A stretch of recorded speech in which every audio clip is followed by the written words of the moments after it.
3 up, 2 across, tap that play button 3 times, and walk through the archway into Dialogue Alley.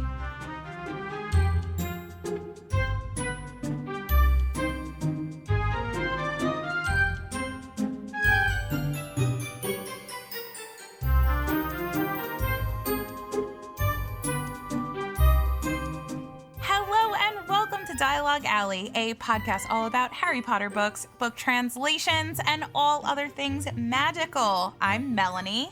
I'm Carly. And I'm Erik. And if you are new to our podcast, welcome to our 100th episode! Bravo, you guys. Hooray! I'm so excited. Fireworks. I'm so excited. Oh my God. My cheeks hurt, honestly. Like, just sitting here recording this episode makes me so excited. I'm so proud of us. Our 100th episode. It's everybody. Yeah, I'm so excited. I know. My cheeks hurt. Well, welcome to our 100th episode. The 3 of us are Harry Potter book translation collectors. We have these books in all of these different languages, all the way from Afrikaans to a very special book. And that special book is going to be a huge highlight in this episode. We are so excited that for our 100th episode, we planned something super special for everybody. And we had our first interview with a translator. So again, new to the podcast, Harry Potter translations, that's what we do. So having an actual translator on an episode with us is a major deal. Carly and I may have fangirled quite a bit during this interview. A lot.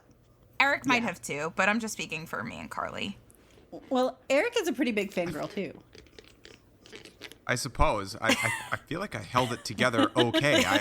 You're like making me doubt myself. I thoroughly enjoyed the interview. I really did. I didn't cry or anything. Was I supposed to? So for our main segment today, we have an interview with the translator of the Yiddish Harry Potter book, which is a newer translation. It came out just within the last few years. Arun has been so wonderful and had just a phenomenal conversation with us. And it was just really cool to talk about someone who is, I would say, equally as passionate about translations and various translations as we are. So such a cool experience. We are going to cut the news today and get straight into our main segment.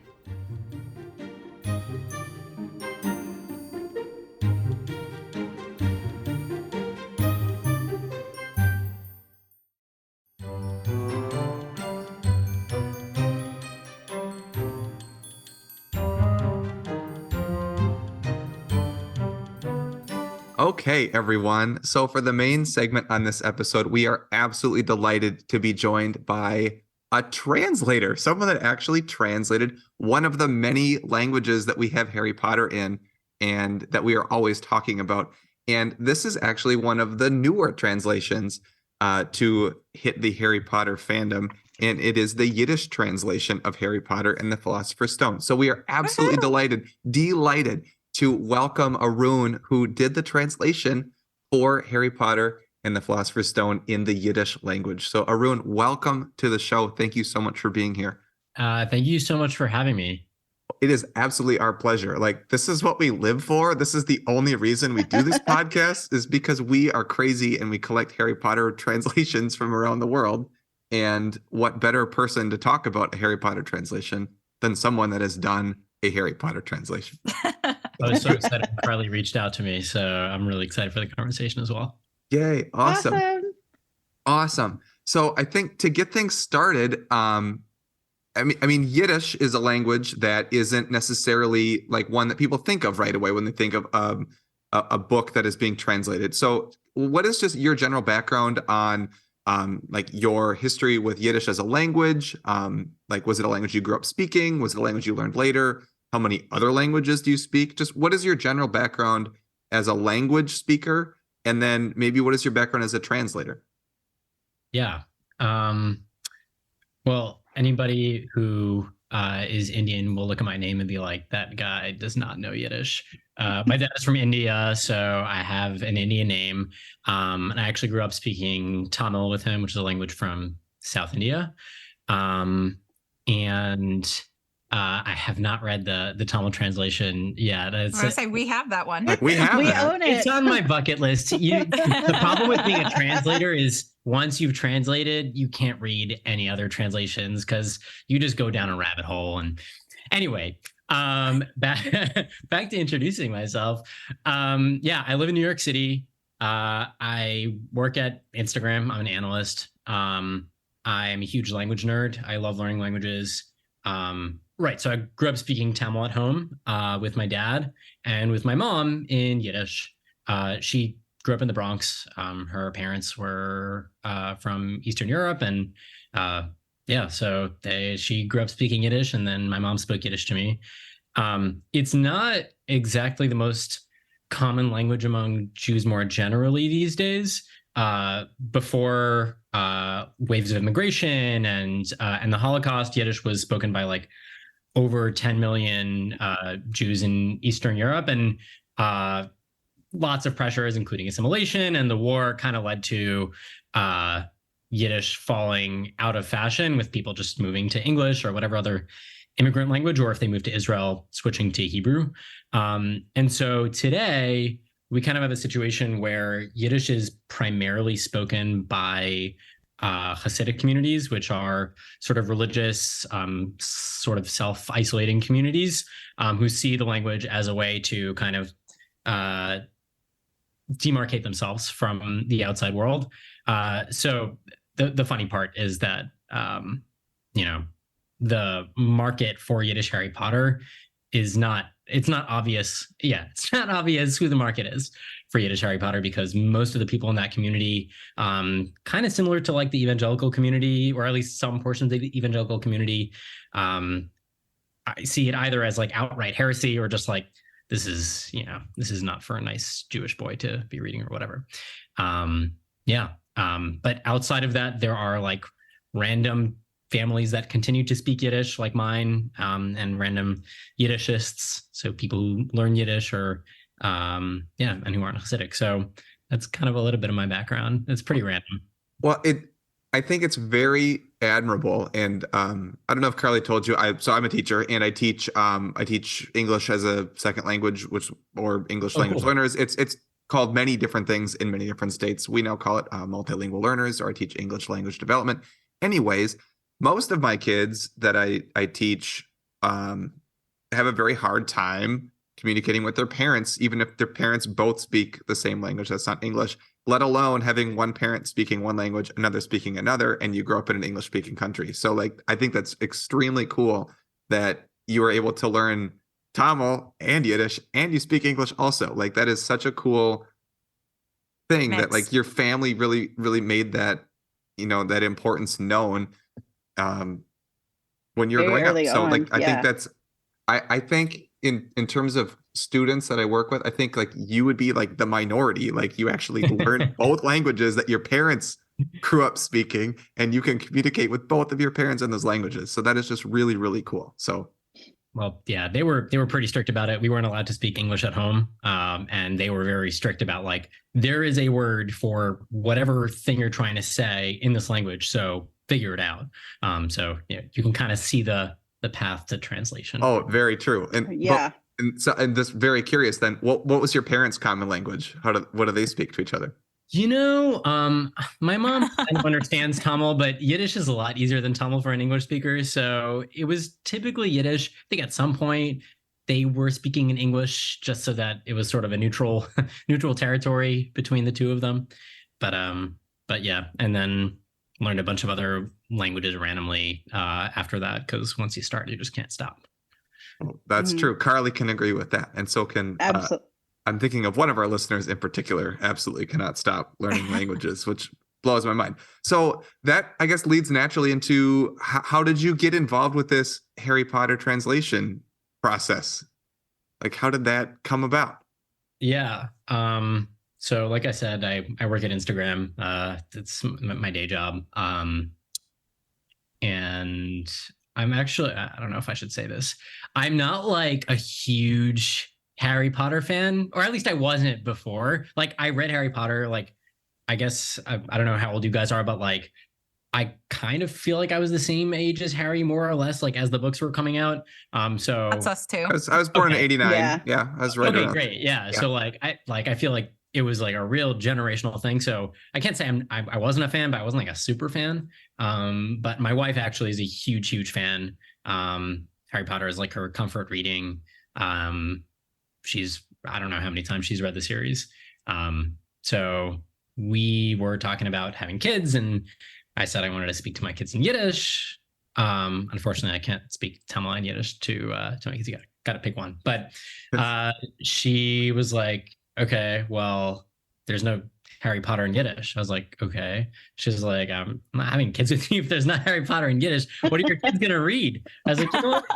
That's kind of a good point. And I when I was growing up, I kind of wish that yes, amazing. Of course we have it. Of course we have it. That's a first edition too, isn't it? It is a first edition. Yeah. We all like ordered it the moment it came out. But anyway, the second we knew about it. We can talk about that later. Keep talking. This is a great story.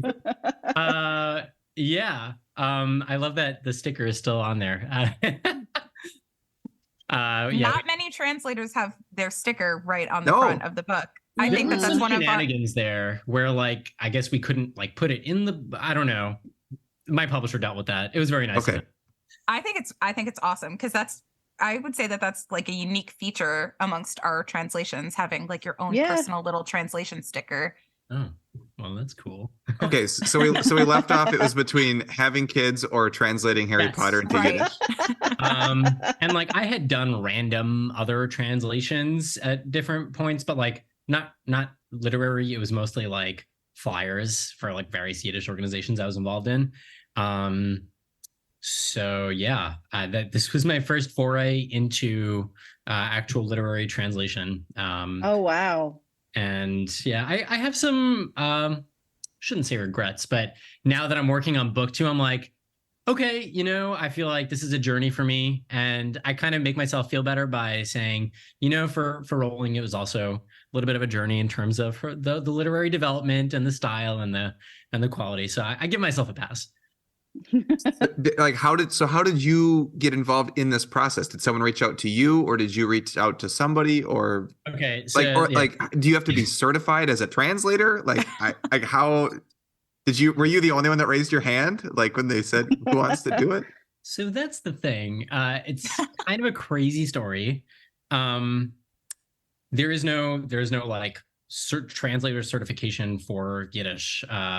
2 Jews, 3 opinions, and getting anybody to agree on what is correct Yiddish is impossible. So that's a tall order. But when my wife said you should translate this, I was like, all right. I immediately got started. And then at the same time, I emailed the Blair Partnership, which is Rolling's agency, and I kind of just didn't get any response for like a really long time. But I was like, you know what? They're busy. I'll just keep working. And then I finished a draft of the book, and I reached out to them again. They were like, oh, so good news. Well, they were like, there's good news and there's bad news. The good news is that there's going to be Yiddish Harry Potter. The bad news is we already gave the copyright to somebody else. I was like, okay. It turns out it was this publishing house in Sweden. So I reached out. I had heard of him because the Yiddish world is small. And I was like, okay, here's my Harry Potter in Yiddish manuscript. And he's like, yeah, so the thing is, I already have one from somebody else who apparently had been working on it at the exact same time as me. So I don't know exactly what kind of, it was like kind of terrifying, because that's a really weird situation where like, if you have like a finished manuscript of a translation, but that for legal reasons, you could never show it to anybody in the world. Right. Yeah. So I was definitely on the edge of my chair, and I don't know, there were some machinations, and there was a jury, and they ended up picking my translations. I was very happy about that. Of course, there's somebody on the other side who put in a lot of work, so I feel bad about that. But there's Yiddish Harry Potter, so that's a win. And there's an awesome unread Yiddish translation of Harry Potter somewhere The unofficial out there. transcript. Like, that is actually correct. Aren't you dying to like read that one too and just see how it compares to yours? I feel like if I did that and then I saw that that person had done something better than me, I would have been like, oh no. They should have just picked the other one. I don't want to go down that rabbit hole. I suppose. Yeah.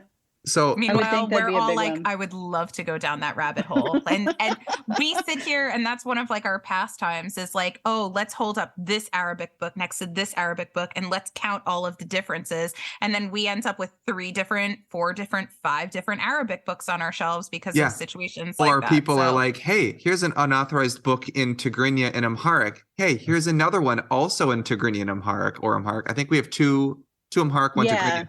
And there's like 3 or 4. There's 4 Burmese. And how many Farsi are there? Like 26. It's like insane, right? So, but we can't compare all these. We don't speak all these languages. But yeah, it's just fascinating how many, in some languages, how many different exist, ways there are right? to translate a book. It's fascinating. Yeah. Well, one, that's really cool because that answered my question of, why was this book coming from Sweden of all places? Like, I didn't know that was like a place where like a lot of Yiddish translations happens. Yeah. So actually, Sweden is the only country in the world where Yiddish is an officially recognized minority language. It is not even an officially recognized minority language in Israel. It is only in Sweden. And the reason is extremely random. In the 80s, they passed a law which basically apportioned government resources and like various rights, including like representation in court, if you so choose, and like sex ed materials and dental health materials. Like all government documents, all government services must be available in all languages that were spoken by a minority that had a population of greater than some number as of 1950. And so it was like Romani, wow. Yeah, Romani, Finnish, Sami, a dialect or a language, something, of Sweden, of Swedish and Yiddish. Mm-hmm. It's like super random. I don't think that my publisher gets money from the government, but it kind of creates a very friendly atmosphere for Yiddish. So I was actually just there last winter giving a lecture on the translation. There's like, yeah, it's pretty cool. Very cool. Well, I have one more question about like the publisher, like the translator. Yeah. I don't know what we call it. So like, who is their intended like audience or like distribution? Like, is it, I mean, especially now in like I don't know, when did this came out in 2021, was it?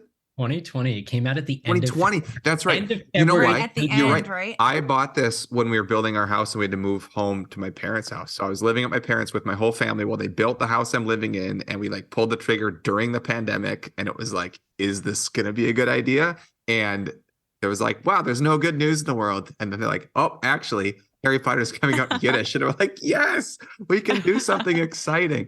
I think we got it in Maori that year also, didn't we? We did.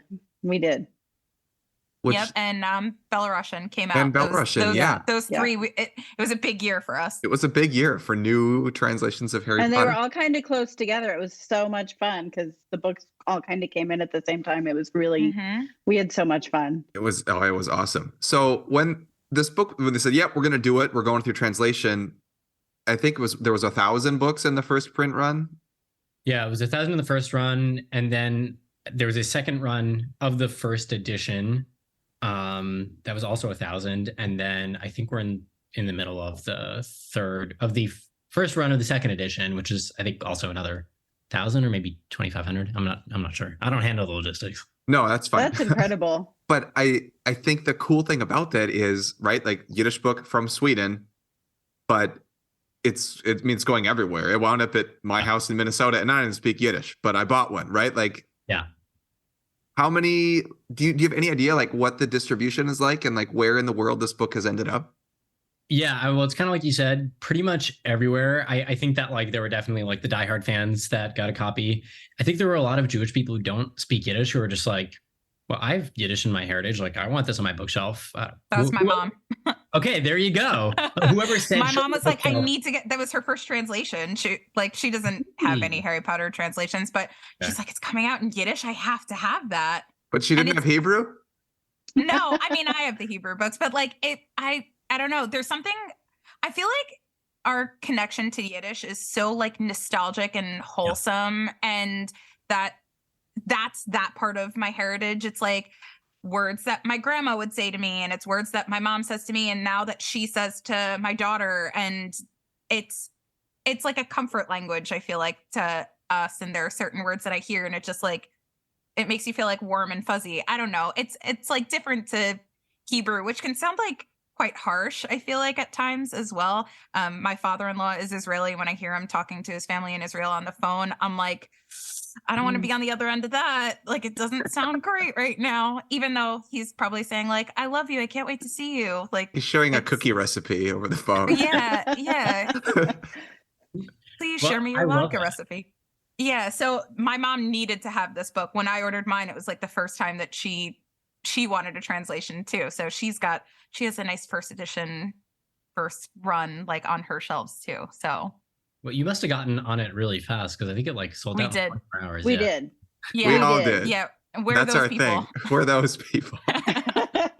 But we also represent a lot of other people that have the same interests that are listeners of the show, and even that aren't, but have their own stuff going on. Like there's I don't know, what do you say, you guys? Like maybe like 30 people that are into these translations. Oh, I think there's more than we know of. Well, yeah, like that we know of, like 30 people that if they announced like a Zulu translation, would be like, sign me up right now. Like, I'm getting it. And then they're like immediately would be like, who's doing the group order and how do we do this? Yeah, that's how it's gonna go. Yeah, so I could think of maybe like 20-ish, maybe. Yeah, 30. well, our Discord mostly, I think those guys. So that's a big chunk. Yeah. Well, that's the most accurate estimate I've gotten so far of like potential, just like, you know, Harry Potter huge fans, collectors.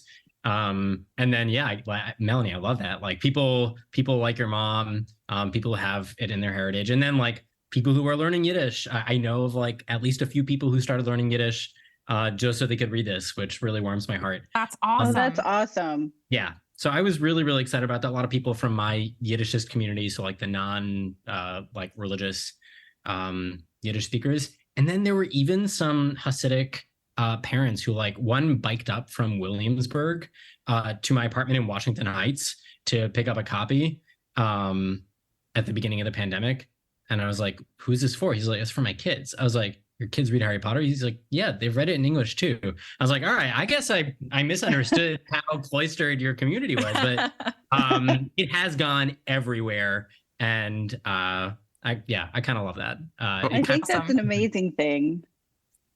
Well, we did have a listener reach out from New York that speaks Yiddish and has read this book in Yiddish, right? Was it Nina? Was it Nina? I remember getting like an email. I think it was Nina. She's it was like a very touching email. Yeah. So about people are reading it, which is super cool. Like that's what makes us the happiest. Like the whole reason, like we love Harry Potter, but I think all of us love just the fact that this book exists in so many languages. And one of our listeners, and it's being read to and consumed by people who speak these languages, and they're meeting Harry Potter in a brand new way. Like there's something about meeting Harry Potter where you are. So in the languages that you speak, with language comes cultural, things as well. And it feels a lot more homey. It creates a good space to be in, I think, when it's available in all these different languages, because it allows people to, I think, be more open and just meet, like I said, meet Harry Potter in a brand new way, in a brand new language. And I think that's really neat that, this could be the way that somebody might read Harry Potter for the first time. That is really cool.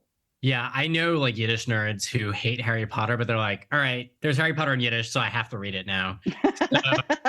Did people start learning Yiddish to read Yiddish Harry Potter? They read Harry Potter to read Yiddish Harry Potter. So yeah, sacrifice. There you go. Well, and then lastly too, I think we all care about language preservation for sure. Especially, I mean, I see that I explained to you stuff that happens, and I watch languages die in families after one generation, and that's so sad to me.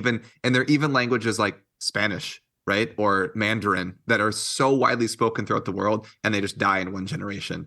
So like just to have this like physically made and preserved, so that, again, like you mentioned, if someone wants to go back and learn Yiddish because, you know, maybe 2 generations ago someone in their family was a speaker and they want to rediscover that connection. I just think that's really, really important that this book exists, especially a book that people want to read just globally. Like, it's not like a manual about how to assemble a Blu-ray player or something, right? It's like it's put out. Yeah. So yeah, no, it's just out there, and I think that is just I think all of us agree that that's so cool that this just exists to preserve the language. So that is awesome. So thank you for doing that, for sure. I think a big thing that we're kind of wondering is like, what was your process like when, okay, so you decided, your wife convinced you, our future children need to be reading Harry Potter, so they need to be reading it in Yiddish. How did you like sit down, and did you have an English book, or were you translating it from a different language? Or we've had a bunch of people like reach out because of the fact that you speak so many different languages. Like, did you directly translate from English, or was there other inspiration kind of pulled in? I know that was like a really big question, but we're very excited about this. We have like a million things that we want to ask you. Well, the first thing that I did was I opened up Google Sheets, and I just started pasting each paragraph into a cell. And then like I started translating like in the, you know, next column over, translating into Yiddish. But like after doing like half a chapter, I was like, okay, I need to like really be prepared for this. So I reread the series. I had the whole series. I reread the whole series. That's smart. I think that's smart. Awesome. We talk about that all the time because now you know like the things that go from book to book. Continuity. What's that? It would help with continuity. Yeah, exactly. You look at, you know, some translations from like major languages where there's like tremendous pressure to publish and like really short timelines, and they're translating, you know, without there even being, you know, the second book out. And how are they supposed to get things right? So I have no excuse to get things wrong. It's a lot of pressure. Yeah, like, I mean, yeah, there really is no excuse. But anyway, I reread the series. I actually like also started just reading Yiddish literature because I was like, I got to make sure that this sounds natural in Yiddish and doesn't kind of sound really stilted. And actually, before this whole saga started, I had been listening to the German audiobook. Oh, wow. The one translated by Klaus Fritz? Yeah, it was Fritz's translation. I think it was read by Rufus something. Anyway, he was amazing. But also, like, once I started getting into the process, I was like, I can't be looking at other translations because it's gonna influence my choices a little bit too much. So what I did do was, let's say for example, I got to the Quidditch chapter and I had to like translate the names of like the various balls. So I did my best shot. And then I was like, okay, now that I've like had my stab at this, let me take a look just to see if I'm like way out there. And like, there were definitely some cases where I translated something, I substantially changed something in the translation. And then I looked at the other translations and nobody had translated it. They had all kept it the way it was in the original. I was like, all right, I don't need to be special. Well, and they just transliterated it into whatever and kept it phonetic, like a made up word. Think of an example. I don't know. So like, for example, like Hermione's name, in I think most translations, it tends to stay as Hermione. I know in German, they changed it to Hermine. But like I use the Harry Potter fandom wiki a ton because it has like the articles in like different languages. So I would use it as a sanity check. But I tried not to like look too much at it before I had my own stab at it. That's very interesting. Yeah, I think one of the people in our Discord asked something along the lines of saying that you use like the word butterfly when translating the word snitch. And I feel like you were like, that's kind of like along the lines with what you were talking about, like when you got to Quidditch stuff, and that was just like your stab at it sort of thing. So what happened was, and Melanie, I think you'll probably appreciate this, like you were saying how like Hebrew sounds harsh. Like people say that Yiddish is just like shma shma, you know, sounds. And I was like, okay, I'm not going to call it, you know, the golden like schnit. I don't even know what it would be. What that is. It would be called that. In version, it's called Das Goldene Schnauz. And I was like, this does not feel right. And so I just like took a step back. I was like, what is this thing? It's like this like airborne, beautiful, elegant thing. Why not call it a butterfly? And butterflies also have like a certain emotional valence in Yiddish folklore. So I was like, all right, this golden flatterl, that's what it's going to be. And it felt right. That was actually one. Sounds right. Yeah, it sounded right. It felt right. That was one scenario where I did kind of go out on a limb because I looked at the other translations and everybody had kind of kept it with like the sn sound, but I was like, I don't want to do that. So I tried. I did make some exceptions for the sake of Yiddish. I love that. So I think that, well, there's another question I think that builds right off of that we all had was, is there a moment of the translation that you were like particularly proud of? Where you're like, I feel like I nailed that. Or conversely, was there a part where you're like, yikes? I mean, you kind of mentioned like the Quidditch balls were difficult, but is there a part that you're like, yes, like that was amazing? Oh,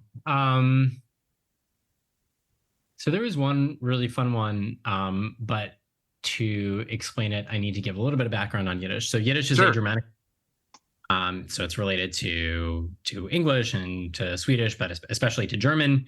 It branched off of a medieval form of German, but it also contains a lot of words from Slavic languages who are neighboring peoples, and also a lot of words from Hebrew and Aramaic, because that's sort of the liturgical language of Jews. And okay, so that's the background. So when I got to the Mirror of Erized, I looked at how it was. Carly, you're like so excited because I was going to ask about this if you didn't mention it. So anyway, and you've probably mentioned from all the stuff you mentioned about looking at other books that's been changed and revised when people were like, oh, it was just desire backwards. Oh, I got it. Oh.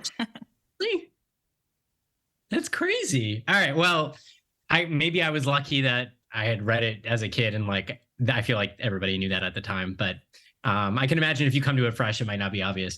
So anyway, so I was like looking at the inscription, and I was like, all right, it's just backwards English. Okay, fine. So I just do backwards Yiddish. And so I like wrote it out in Yiddish, and then I noticed that there were a lot of the letter Aleph, which is the first letter of the Yiddish alphabet, but also is a very, very common suffix in Aramaic words. And like I said, both Hebrew and Aramaic are liturgical languages for Yiddish, which means that like throughout the centuries and generations, kids learned Aramaic and Hebrew in school. They often didn't really understand it very well. So it's kind of like just, kind of like learning Latin. And so there developed this saying in Yiddish when you wanted to say like, it's all Greek to me, you'd basically say, it's all Aramaic to me. And so I was like, okay, wait a minute, I can make this work. And I like kind of rejiggered, what is it? I show not your face, but your heart's desire, right? Mm-hmm. So I rejiggered it a little bit to add in as many olives as I could, and then I put them at the end of the word so it looked like Aramaic, so that when you read it backwards, it reads kind of like pseudo-Aramaic, and it actually, I was pretty proud of this. It like actually scans like a traditional a line from like a traditional Aramaic like devotional poem. like right down to the meter. So I was very proud of that. Oh, that's awesome. That's so cool. I was really proud of that. Have you had anyone notice that without you explicitly pointing that out, like that you're aware of at least? Well, there was this one guy who was publishing reviews of Harry Potter and giving them like OWL scores. And so he did a review of my translation, and he was like, yeah, what he did with the Mirror of Erised was brilliant. So I'm just assuming he figured it out. He didn't say it explicitly, but sure. But I feel like if you say that explicitly, then you figured it out. So I wouldn't usually phrase it this way, but since you're asking me of a thing that I was very proud of, I was pretty proud of that one. You're allowed to be proud of something. Yeah. I mean, you translated a whole book. I'd be very proud of it if I did something like that. I can give one other like really fun example. That would be great. Yes, please. So working on the second book now. And so Carly, you were talking about continuity. Yes. So I think I've been doing a pretty good job, but there are just some things which you don't anticipate. Like, for example, the invisibility cloak. I was like, all right, I'll translate this as the most natural way to translate in Yiddish would be the disappear cloak. So or the vanishing cloak. So that is what I translated it as. And then I get to the second book and it's talking about vanishing cabinets. I'm like, oh no, I used up the word that I should have used for this and I was going to use it for that. Could call like the vanishing cloak, the vanishing cabinet. But that, people will be like, why'd you do that? Come on, you can do better than that. So I was very depressed for a little while. And then I remembered that, I frequently consult a Yiddish thesaurus, and one of the words for to disappear literally means to get over there. It doesn't make a ton of sense. It's just an idiomatic usage, to get over there. Erik, I don't know if you know where I'm going with this, but so the vanishing cabinet, right? There's two of them. So because you've read all 7 books and you know that. All 7 books. Yes, that's so important. So I think I'm gonna use that word, and then I haven't fully like reread the series like in the last couple of months when I've been working on this particular piece. So I know that they typically refer to it as like, or she refers to it as like the pair of vanishing cabinets. But I think somehow if I ever get to book 7, which I don't know if that's realistic, I think I'll probably end up calling them the get over there closet and the get over there cabinet and the get over here cabinet, even though only get over there means to disappear. So anyway, that was a really fun one, which came out of painting myself into a discontinuity.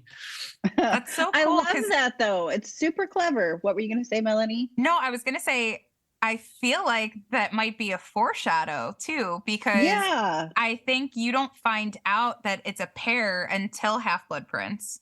Yes. Mm-hmm. So it's a foreshadow, but only if you know that it's a foreshadow, because it could. Yeah, but that's so cool. But that's the part of the wordplay that makes it so ingenious. Yeah. Because by the time, if you get to book 6, which I would love, they'll be like, I see what you did there. That's the long con. That's a long game. Like that's brilliant. Well, that's awesome. Out of not paying enough attention in the first. Creativity comes out of stressful situations. Necessity. Yeah.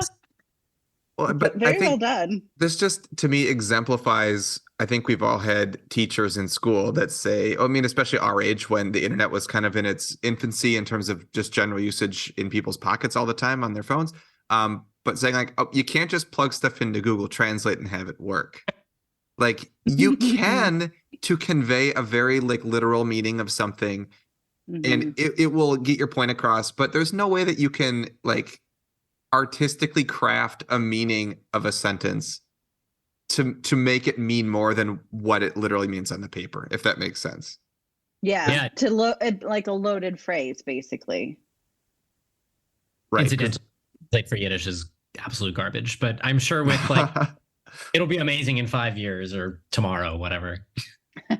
I saw an advertisement for like Google Translate now where you like just hold your phone up to the language and it'll translate it for you like in photos, something like that. Like that's amazing. Crazy that exists nowadays. Mm-hmm. It is very helpful, though, if you encounter someone and you need to communicate. I still maintain having Google Translate in your pocket is better than having nothing in your pocket. Facts. Oh, all right. Well, were there any other questions about the specific translation that you ladies had? Were there any places where you felt tripped up? Like where you ran into a spot and you're like, I don't know how to linguistically handle this?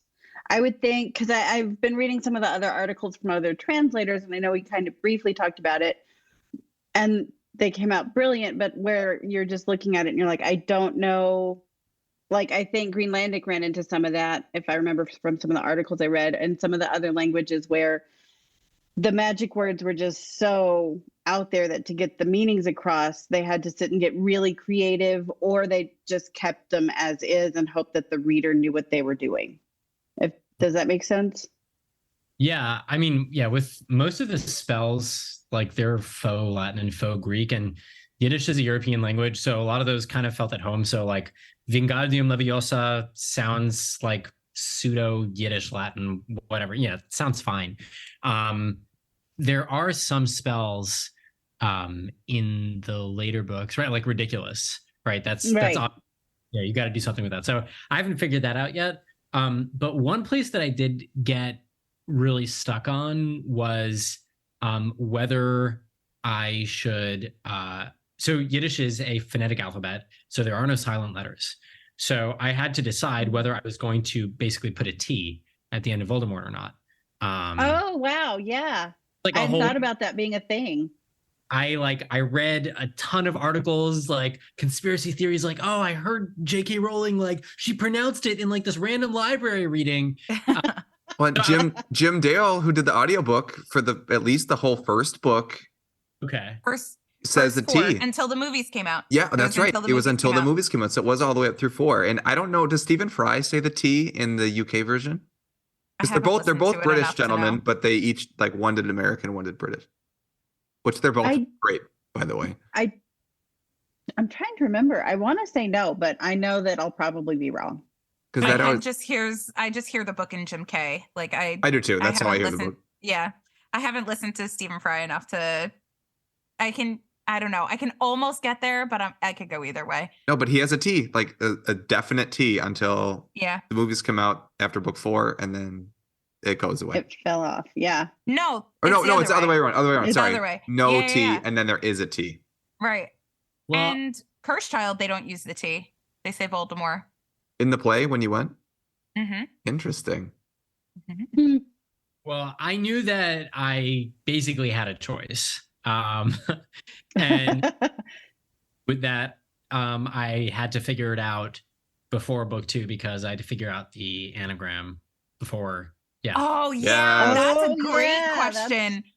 That's like the translator like conundrum is every time that comes up is how they do the anagram. But I think that's the first thing people look to, like they get a Chamber of Secrets book. They're like, how did they do the anagram of Voldemort? Yeah, no, that's definitely something that Harrison and I chat about when a new translation of book 2 comes out is how did the anagram go? It's really silly, but it's what we do. So how did it go, Arun? It's like the shibboleth for all translations. Yeah, so I basically had to work out the anagram like very, very early on. Whereas I feel like most translators, they only have to figure out in book 2, and they have to like figure out, okay, how am I going to like what random middle name am I going to make up? Which I also did, in full disclosure, because you kind of have to.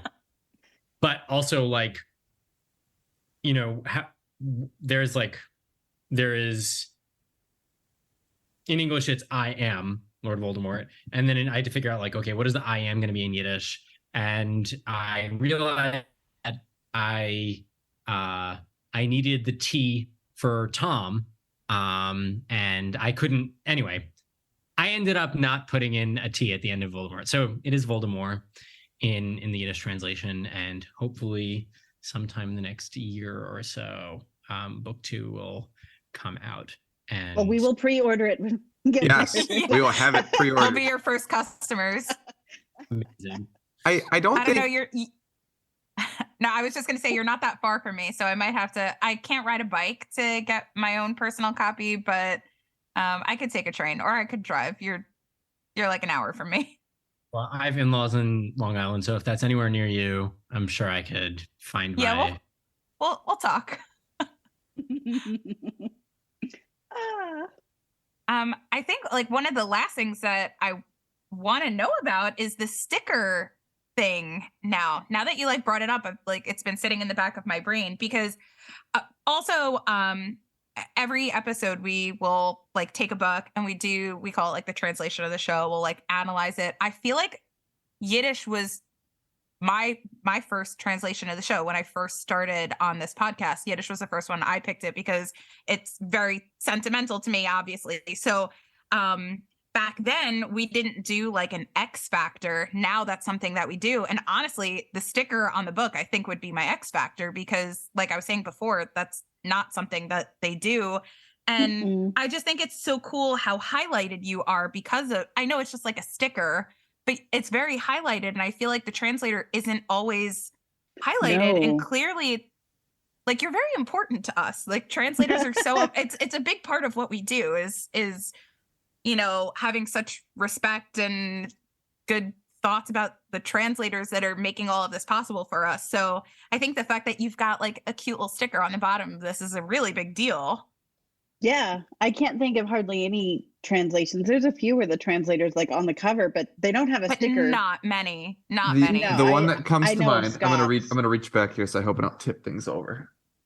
I'll call 911 if you do. Yeah. So I have to take my headphones off. So from a different time zone. Hold on. Ethan. I know it's definitely not many. No, I know Scott's does because it says Matthew Fit at the bottom. No, that's the only one I can think of. So Tibetan. Oh, Tibetan.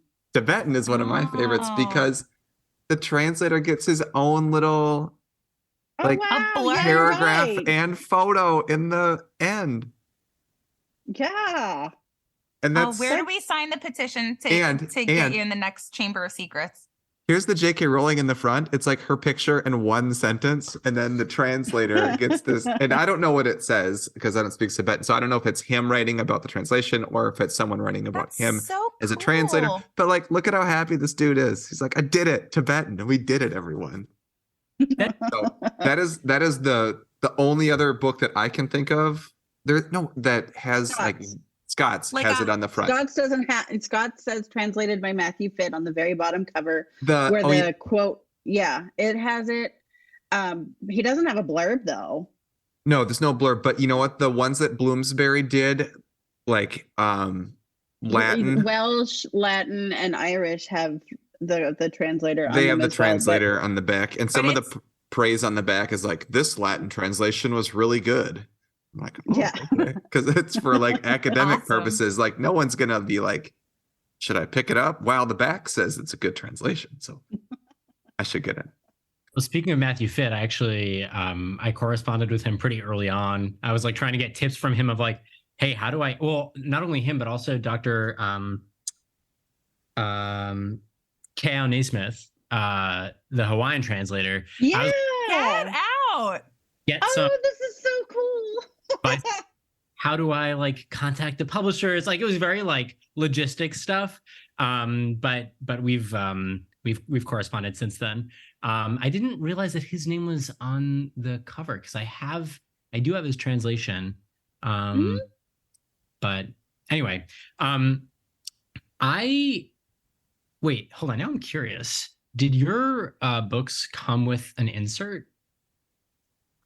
I keep everything, so let me look. I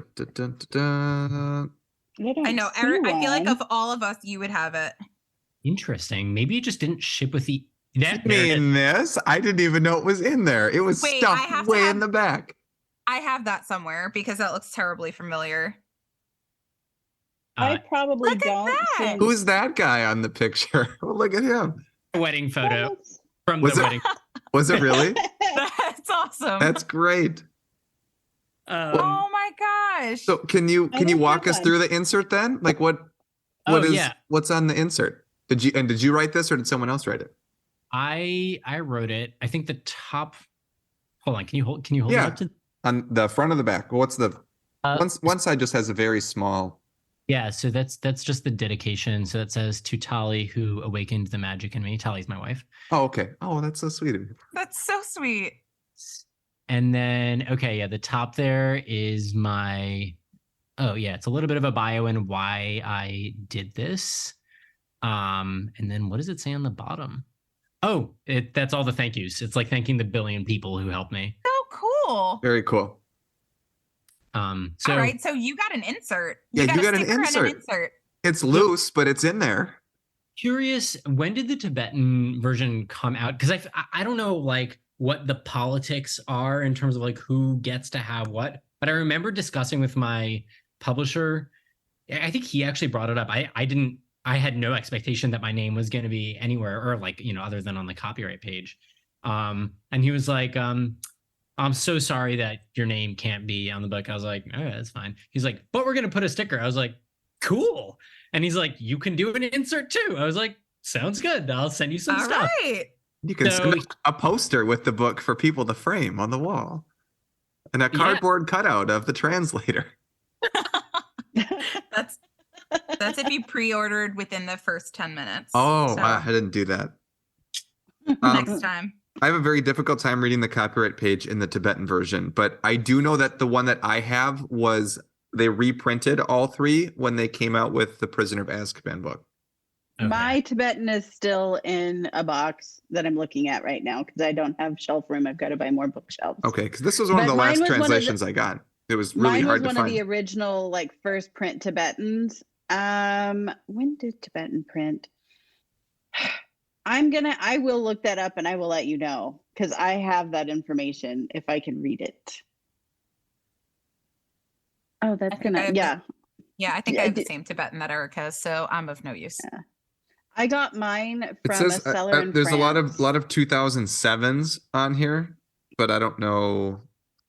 That may be right. There were, I think, that's not for the reprint books. Though, but the original one I think was 2007. The original print, I think, and there was a lot of things like they were really kind of starting to firm up what the Harry Potter like Wizarding World was looking like. They didn't have the Wizarding World logo on the back of the books yet. Now all of the authorized books all have them.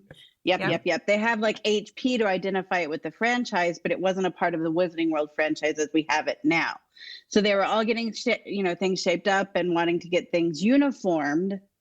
So that way people can recognize it from wherever they are and be like, oh, I know that. That's Harry Potter. That's this guy. That's this thing. And that's what they were working on building. And you see a lot of that, a lot of changes and a lot of things that were, kind of swept under the rug and allowed just because they'd been at it for so long. But like artwork, they wanted to start, artwork being at least similar. So they could be like, oh, I know that guy. That's the boy who lived all around the world. And that's why we see like Icelandic got away with some early art that they changed to like the Grand Prix art. But the original Icelandic cover looks like that. So it changed to make way for franchise movement partially, and maybe for other reasons too.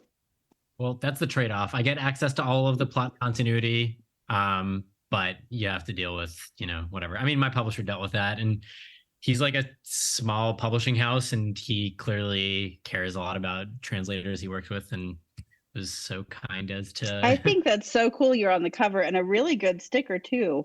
Yeah, it was pretty sweet. Yeah. That's awesome. What do you mean good? Like you've tried to take it off and it doesn't come off? No, like it's nice and shiny. I'm just kidding. I wouldn't try to take it off. No, I never do. It's shiny. It goes with the color palette. And I love that it stands out enough. I leave everything on, even like the ads that come on the Japanese books that like fold around. I keep those on. Same. I know. Now I have to track down where my insert ended up. It might be like up here with like some other things, but I'm gonna have to throw that back in here. I've moved since I bought the book, so I'm just happy I know where my book is currently. It's been an ordeal. Well, Melanie, I have some extras. So whenever we arrange this dead drop. Yeah. Oh, yeah. That sounds great. And speaking of great, Arun, thank you so much for taking the time to talk to us today. That was, I absolute joy, like to hear firsthand from someone that worked on one of these translations. Just, I can't express to you how just happy I am that you were here talking to us. Thank you so much for having me. Yeah, this was delightful. Thank you so much for your time. And now we have to. Oh, sorry. I was going to say.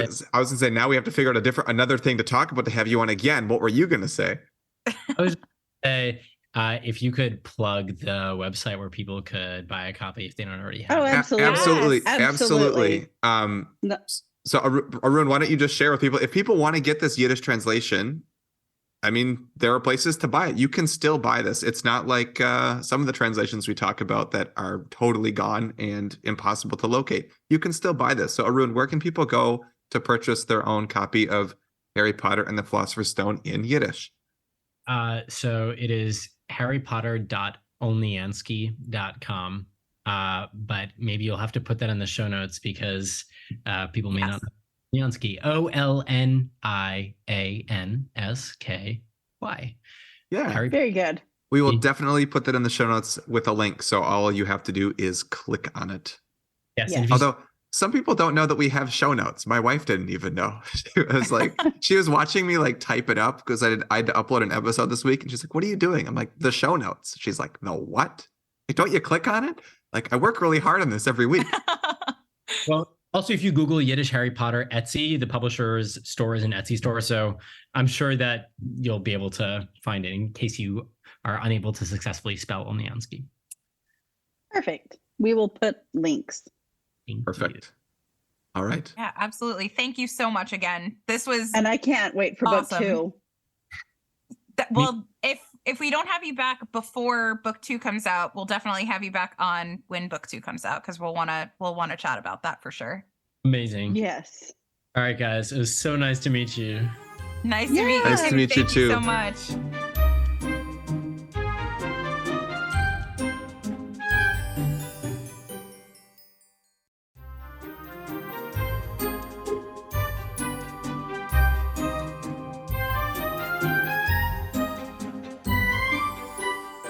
All right. And now going to the translation of the show, we have the Yiddish translation, translated by Arun, who we just spoke with. He's delightful. I am just so very excited. And I love the book. The book is published by Olniansky Text. And how did we get ours? Real fast. We talked about it, but we can mention it again. We can just briefly go through it. I bought mine from the publisher like as soon as it was available to be purchased. Yeah, I mean, I feel like we mentioned in the interview, I was so excited to see this book be translated into Yiddish that the second it was available for pre-order, it was in my cart and I was pre-ordering it. So I think a lot of us felt that way. Yeah, right away. It's such a neat language to get attention like this. I'm very thrilled it exists in general. I think any translation that came out within the past 5 years, I think our acquisition stories are going to be less they're going to be less heroic. Nothing like Greenlandic it was here. Coming out, so we waited for the day, and then when it was released, we went to the website and we bought it. And in some cases, but sometimes, we were given copies, we gifted copies. Like, that's still a thing. Also true. Yeah, trading. I don't know. There just isn't going to be some sort of like, you wouldn't believe it. I was sitting around and I was at a coffee shop and this guy was reading the Greenlandic translation and I just said, I want to buy your book for $5. And he said, okay. It just so happened I was in the city and I ran into Arun and he just happened to have a copy of his Yiddish translation right there. You were like walking. It was like all those like 90s sitcoms. Like you're walking and you smack into each other and everyone's books fall to the ground and you accidentally grab one of his and he grabs one of yours. And you're like, we have the same. And then he's like, just keep it. Just keep it. My gosh, are you? Wait. You're like, okay. Are you the Yiddish translator? Is that of the Harry Potter books? What? No way. Nah, it's not how it went down, but I wish that would be way more exciting. That'd be way more fun. On the internet. Yep. But you know what is way fun? The Tot scale. Let's get into it. Yeah. And if this is your first episode, Carly, because it might be for some people, welcome again. Welcome. We're so glad you're here. Can explain what we're going to do. We are going to rate this book. Pretty big deal. What? It's a pretty big deal. That's what I said. What's a big deal? The tot scale, Carly. The tot. The tot scale. I was so confused. It's a huge deal for starters. Sorry, I was clueless. I've worked a full day. All right, wait. I'm gonna mention this about the tot scale is we've done the Yiddish translation as a translation of the show in the past. It was actually my first translation of the show when I started on the podcast with you guys. Because I was saying I got to pick the translation of the show. It was super special for me to pick the Yiddish book. But the tot scale didn't exist back then. And it exists now. So we got to do it for this book. It deserves it. Exactly. So we'll put this book through the tot scale. The tot scale is a way that we rate all books. All books that are translations of the show get to be rated by the scale to see how they all even out or compare. And another fun fact about that, I am going to say, is that one of our listeners has taken all of our ratings of all of these books and put them into like graphs and charts and stuff. Like it's actually pretty serious data. Yeah. So we take the tots quite seriously here. It is pretty neat. And we love our tots anyway. Okay. Shall we get into it? I'm ready. Okay, first we smell the book, so let's give it a big ol' whiff. I'm going to be smelling... Oh, I found my insert! How cool is that? Yay. Surprise! Yeah, I didn't even know I had an insert until he mentioned it. I know. My insert is on page 205. Mine was on 379. But I'm actually smelling page 214. All right, hold on. I am smelling page 204, 205, or... 204, 205, which is where my insert was. I'm smelling page 188. Oh, Carly, go ahead. What do you think? I think it's going to be hard. I'm giving it an E. Because really? I actually really like it. It's not like super potent of a smell, but it is like a very like I feel like the pages smell I don't know. It smells like woody kind of. Like it has like a woody smell to the paper. It is very woody. Imagine that. It smells like mulch. I feel like I'm in my neighbor's mulch garden. It's not as potent as mulch. I'm not going to give it like it's not as strong of a smell as mulch is, but I personally love the smell of mulch. I do too, but not in my books. I don't like my books to have eau de mulch. So I'm going to give... I feel like that would be something Umbridge would wear. I'm going to go like... acceptable, but it's questionable because I really wanted to give it like all the high ratings, but... It's going to have to be... Acceptable is not a bad score. We've talked about this before. I'm going to give it an acceptable plus, A+, which is not the best score. But it smells like mulchy, like good paper smell. There's no glue smell. No. But it's not an overwhelming odor. So to me, that's totally fine. Like, all right, it's an A. I'm a flat A. Like, doesn't smell bad. It smells good. But it's not like it doesn't knock your socks off like Slovak. I really like it. It's no Slovak. I like it. It's no Slovak. Nothing's a Slovak. Nothing is a Slovak except a Slovak. But no, I do really like it. I would give it an exceeds expectations. Okay. Melanie likes eau de mulch. Maybe you guys need to try page 188, and that's what the problem is. We'll try that then and see if they compare. 204 was not a winner. Oh, I don't know. I was teasing. Eric's actually doing it. I am too. Same. Exactly the same as the page I was on. No, it's still good. mulchy. It smells like the paper and not the glue, which I like, but it's just not a very strong smell. It's not a very strong smelling book, which is good. You don't want it to smell bad. No, I wouldn't want a strong smelling of that. So that's why I gave it an A+. Better than an average book. Yeah. Which is what mine is. Mine's acceptable. A is not average, I think. A is totally, it goes from like, it's acceptable to like poor, right? There's no like middle of the road. Yeah. Acceptable. It's a passing score in your OWLs. Yep. That's true. I am acceptable. What do we think of the size and proportions? I Honestly, I feel like I would give it an outstanding. I love how thick the book is. And I feel like what's so funny is I was going to say it's very proportionate to itself. Like, I like that it's very thick, but it's also a good size, length, and width-wise that it fits with the thickness of the book. I'd give it an outstanding. I really like the size and proportions of it. Same. It's an outstanding for me for the same reasons. I love the thickness of the book. I love the height of the book. And I love the length of the book. Like all of the... Sorry, Tommy. I got choked. Carly's laughing because I picked up a Slovak book that I happen to have next to me and I'm smelling it. It hasn't been next to its fellow Slovak books in a while, and I feel like it doesn't have as strong of a smell, and I feel like that's a shame. Oh, what's wrong here? Maybe my nose is broken. Anyway. Sorry. Carly, before you were so rudely interrupted with Melanie smelling a different translation. Shabby. Tell us more about your size and proportion score.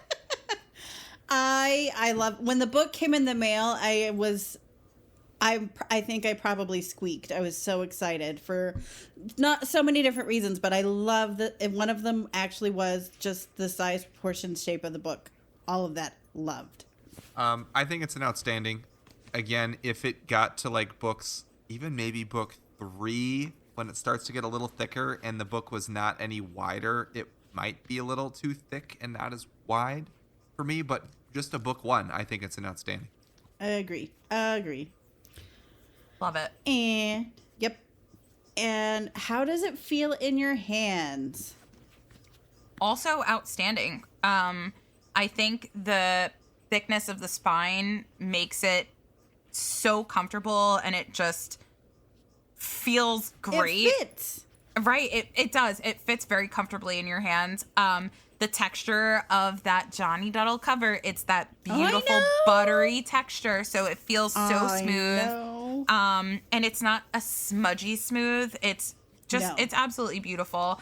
And because of the way that it's bound, it really does it's a book that wants to be read, and I love that where you can kind of like anywhere you hold flip it. Yep, you kind of hold it in the middle, and you don't. The spine it's not doesn't going to break. crack. Yeah, it's. I mean that goes into other categories, but how it feels in your hand based on the flippage, openage, I think is great. But that means you can read it in one hand. You know, you can stick it in a hand and then hold it on a train, subway, plane, whatever, and you're not going to be, inconvenienced while doing so. And I feel like this book was very deliberately planned. Like, I feel like they wanted this book, not only let's do a Yiddish, but they wanted it to be well done in as many ways that they could make it well done. Like, it is a very treat for all of the senses, if you will.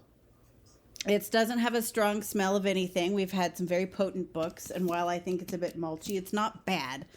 And it feels so wonderful in the hand. It's so smooth. It just feels so good. It's not heavy, although it's thick. We've had books that are thinner and about the same size that are heavy. This is a book that you could easily hold in one hand and read it, and you're not going to get tired. So I feel like everything was thought out. They thought about the cover. Let's make the jacket something grippy, but not where it feels bad in your hand. Stuff like that. Like, well done. Outstanding. I agree. It's an outstanding for me, and you can easily hold this in one hand. And I feel like if you can read Yiddish and you can hold this book in one hand and the pole of the A train in the other hand, you should be reading this on the A train. So, or the L. That's what I'm saying. Quality. I know we kind of got into it, but quality. I mean, the quality is also outstanding for outstanding. This outstanding. It's an outstanding. Oh. The boards I just are did just that, but you can't tell. The boards are super, super sharp. I'm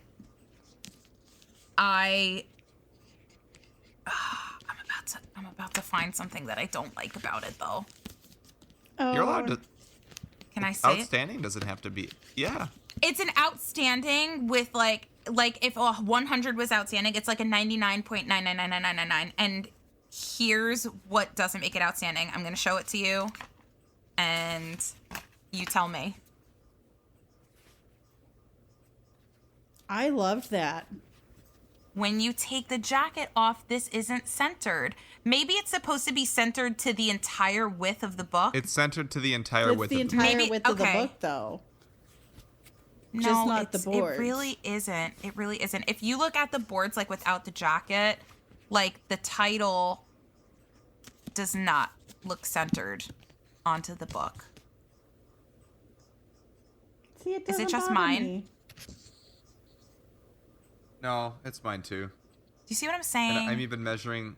So, like, you can measure like, from even from, like, the end of the spine. Or you can measure from, like, the first star, and it's still not the same distance. Although, it's really close. It's, I know. I mean, quality, I'm still giving it outstanding. Look how sharp those corners are.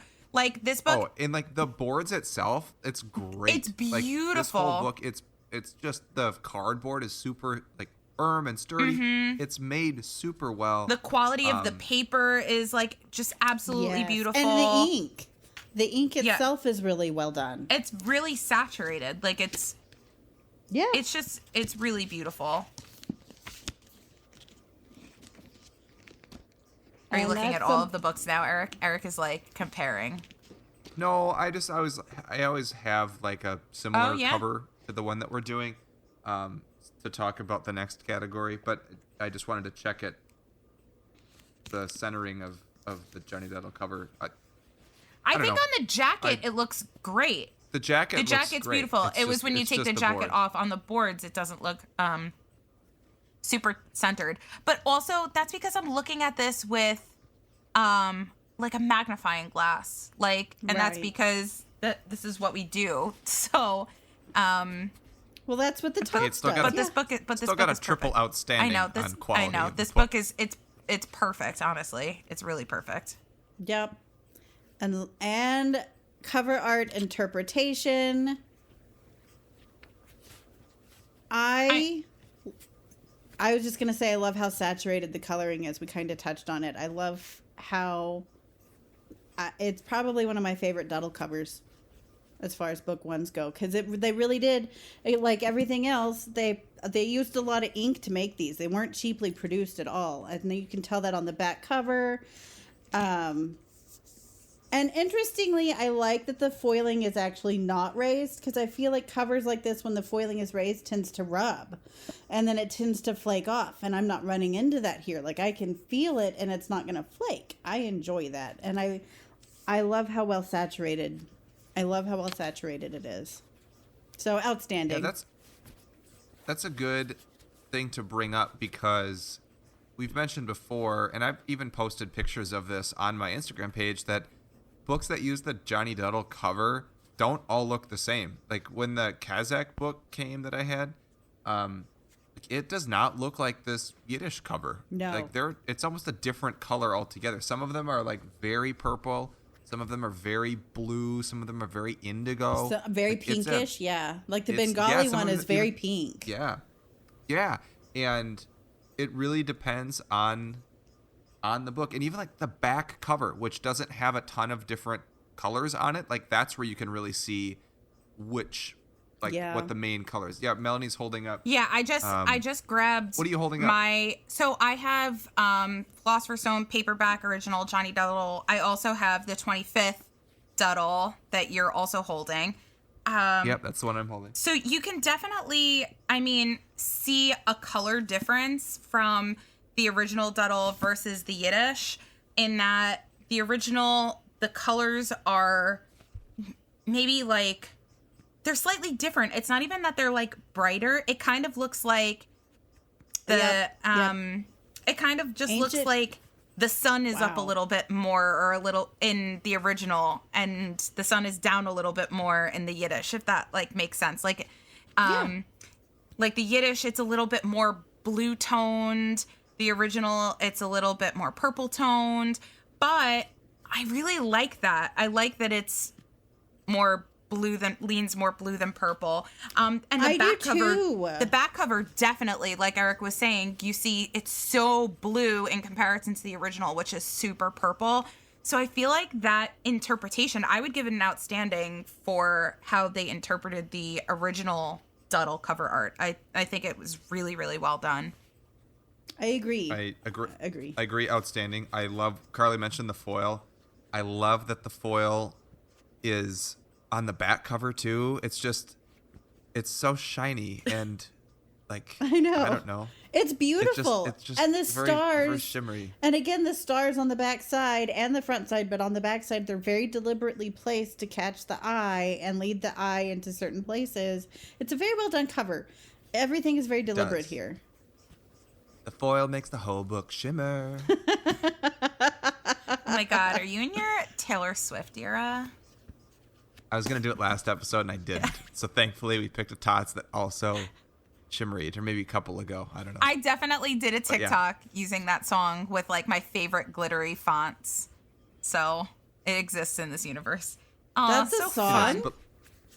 But it even continues on the inside, like the whole jacket, like with about it's the beautiful. author. There's just so much like sparkle, which is great. Love that. So outstanding. I think that's a triple outstanding again. Yeah. Oh, and then Carly, our favorite category, at least it is for me now. The X Factor. X Factor.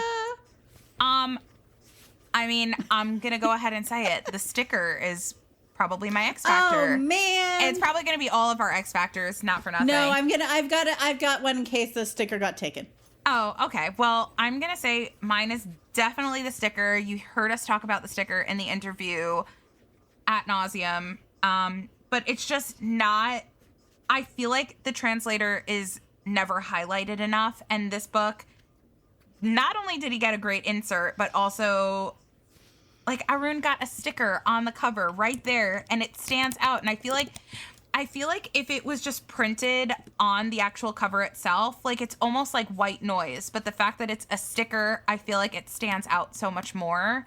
And I just appreciate the you-know-what out of the sticker. I love it. Love it. X Factor sticker. I agree. That's a boring agreeing for me. That's also my X And Factor. the sticker matches the cover of the book. Like, how cool is that? It does. The color actually matches really well, and I 100% agree. I don't feel like the translator of all of these books that sit behind us as we record, the translators never get the recognition that no, they don't. They deserve. And I mean, you just heard from Arun how much creativity it takes to translate a book with so much creativity, like just whimsy and fantasy as Harry Potter, because there is so much that was just made up for the original book. So then you have to creatively just made up a new word. You creatively interpreted that word.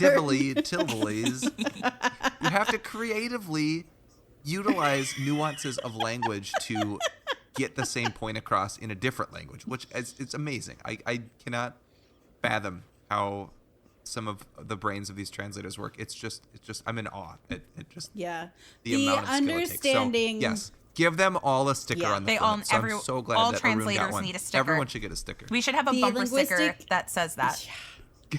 All translators need a sticker. Yep. The amount of Carly, what's yours? Oh, go ahead. I was just going to say the amount that you would have to have a grasp of the language in order to translate a book like Harry Potter well is really incredible.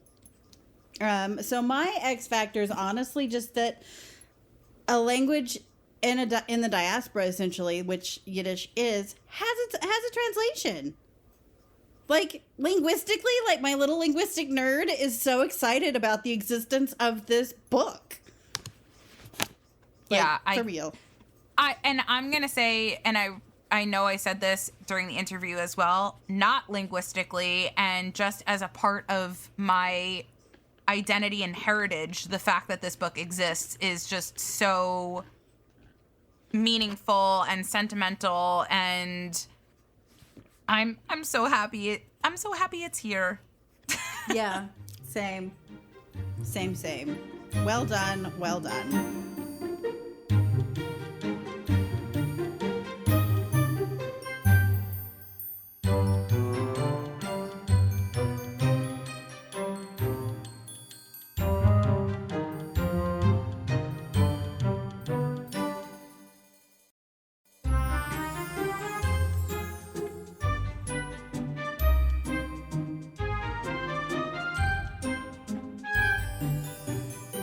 I absolutely love this book. I loved that we got to talk about this book for our 100th episode. And what's so cool is anybody could still buy this book. And it's super easy to find. You could go onto Google and just type in like Harry Potter in Yiddish, or you go to Etsy because that's where we got the books from. The translator sells the book, not the translator, the publisher sells the book straight through an Etsy shop. You literally just type in Harry Potter Yiddish into Etsy. It's the first thing that comes up. And guys, when I look this up, I can't even tell you how like I got the Yiddish word verklempt is like just a feeling of like getting like welled up. Because it costs $18, which 18 is a really significant number. In Hebrew, it's the word for life, which it's just so cool. So I saw that and I was like, guys, it costs $18. This is so amazing. Oh my God. I can verify that. It's not just a boulder. It's a rock.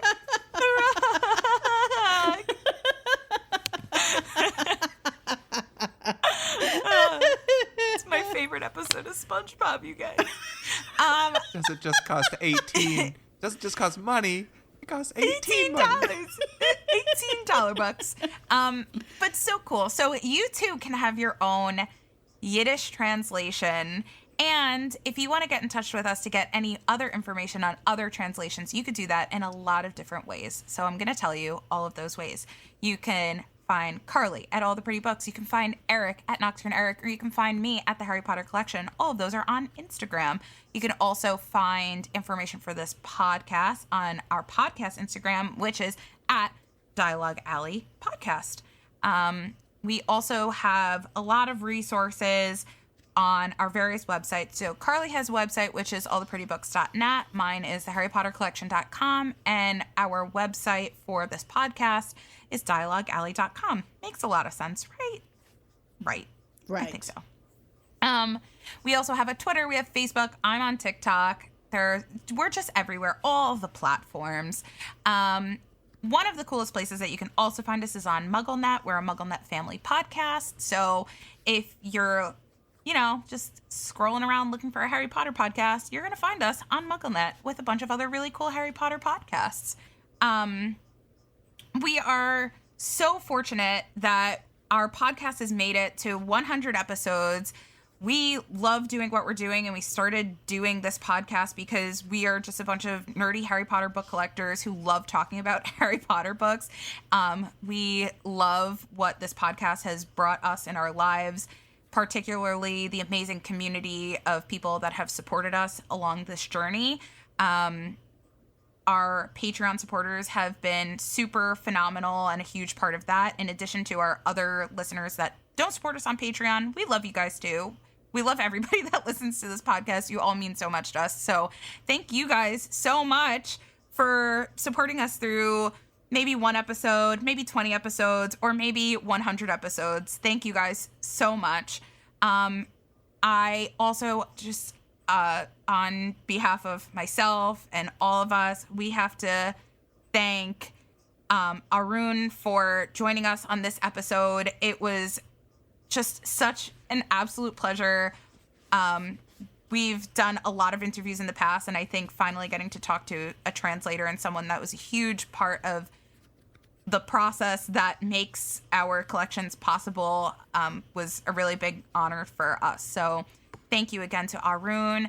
And we don't do this often enough, but we want to thank our editor, Tommy, who gives up way too many nights making us sound good. And we are so thankful to him for everything that he does. He alleviates a lot of our stress, and he's wonderful, and he's prompt and fantastic. And thank you so much, Tommy, for everything that you've done for us. And our last big thank you that we are going to say, as in addition to our usual, end of episode banter, is we have to say a thank you to Carolyn, who we met through MuggleNet. She is the one that made our logo and has helped us with the design for our website, for our Instagram, everything that kind of makes us cohesive and flow. She's also just a wonderful person. She made our logo almost like about a year ago at this point, and I'm still in touch with her and talk to her all the time because she's just awesome. So thank you to Carolyn. And just one more time, thanks to you guys, listeners. We love you. Yay. Thanks, everybody. Thank you. You are appreciated. And thank you, Melanie. Thank you, Carly. Thank you, Erik and Melanie. You're welcome. Thanks for thanking me because my mouth was getting dry. That was a lot of thank yous. It's a lot of thank you. But now, with all of that being said, on our 100th episode, it is time to walk back through the archway and into our daily lives, and we'll catch you next time. Bye. Bye. See ya.